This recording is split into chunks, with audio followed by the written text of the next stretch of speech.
মেঘলার গানে গানে আমাদের পঞ্চমীর সন্ধ্যাটা খুব ভালোই কাটলো। হ্যালো এভরিওয়ান, আমি শর্মিষ্ঠা। আমার ইউটিউব চ্যানেলে আপনাদের সকলকে স্বাগত।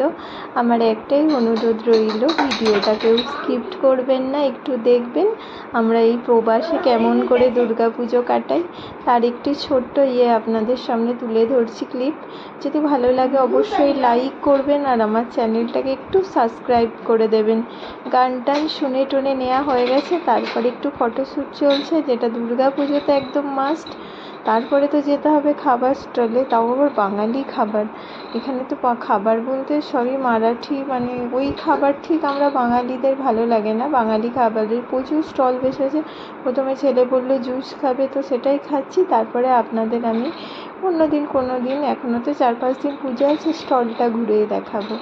আমার আজকের ভিডিও ভালো লাগলে অবশ্যই একটা লাইক করবেন, আর একটু সেজেছি হালকা, যদি ভালো লাগে সাথে থাকবেন। প্লিজ আমার চ্যানেলটিকে সাবস্ক্রাইব করবেন।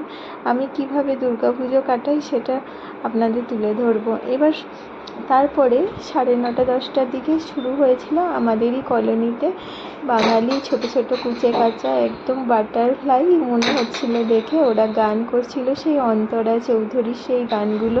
একদম ছোটোবেলাটাকে আমরা ফিরে পাচ্ছিলাম, মনে হচ্ছিল যেন।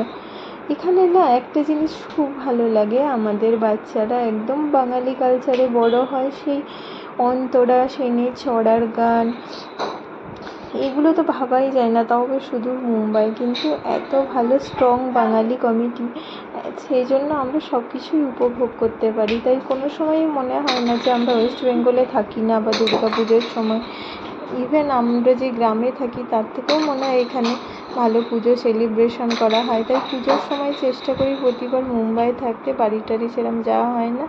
তো আমার ভিডিও এইটুকুই, লাইক করবেন, পাশে থাকবেন, বাই বাই।